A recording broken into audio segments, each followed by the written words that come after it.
Aujourd'hui, je vous présente la cuvée Arthur, qui est une cuvée d'exception, au sens où elle ne sera pas nécessairement produite chaque année. Donc, ce sont des parcelles que nous isolons et que nous travaillons tout particulièrement pour avoir une vinification de précision, une précision dont on détermine le but au départ.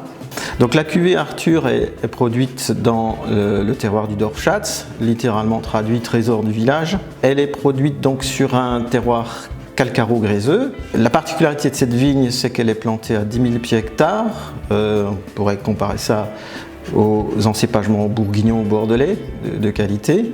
Le vin s'appelle cuvée Arthur pour la raison que nous avons confié à Arthur le soin de s'occuper de cette parcelle et même d'aller jusqu'à la vinification. Donc c'est Arthur qui a taillé la parcelle, arqué la parcelle, griffé la parcelle, passé le rouleau au faca sur la parcelle jusqu'à la désinfection des cuves par la vapeur.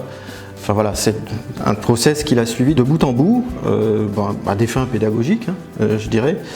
Alors la cuvée Arthur, sur le plan gustatif, c'est un vin qui est vinifié totalement sec, donc il doit rester, je crois, 0,86 g par litre de sucre résiduel. Donc c'est absolument pas sur la sucrosité qu'est construite cette cuvée. On a des arômes assez typiques de concentration, que la plupart des gens appellent miel, les dégustateurs appellent ça cire d'abeille. Et puis on a un arôme qui domine dans la bouche entre guillemets des dégustateurs qui me disent toujours « Ah, ça sent la Mirabelle ». Donc quand il y a 25 personnes qui me disent qu'il y a la Mirabelle, c'est qu'il y en a, statistiquement. C'est une cuvée qui a donc une salinité très importante et c'est un vin que nous on conseille de déguster sur tous les produits de la mer, les produits iodés. Il y a aussi un peu d'iode dans ce vin-là. C'est une cuvée qui est très intéressante aussi à l'apéritif. Rien ne vaut une démonstration quand on parle de quelque chose. Soit on fait un dessin, soit on goûte le vin. Donc là, on va goûter le vin. Donc la cuvée Arthur, on a un joli jaune doré, pas paille, mais plutôt clair. Alors au nez, on sent directement le côté minéral du vin. Alors la minéralité se confirme en bouche dès l'attaque du vin. C'est une acidité très agréable, finalement une minéralité très agréable.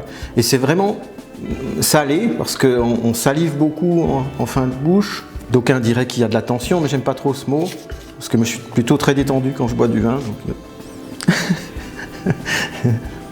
La longueur en bouche, la caudalie est assez importante. Et c'est un vin qui a de la chair, il a une épaisseur, on sent qu'il y a une présence très importante. Et de ce côté-là, c'est assez encourageant pour la gastronomie, puisque c'est vraiment des textures et des structures qui sont tout à fait intéressantes en gastronomie et faciles à adapter en gastronomie parce qu'une forte présence finalement. Présence ne veut pas dire domination du plat, je rappelle toujours le mantra entre guillemets. Il s'agit d'accompagner le mets et non pas de dominer le plat, parce que si on domine le plat, on a raté. Enfin, j'estime que j'ai raté l'objectif, si vous voulez. Voilà.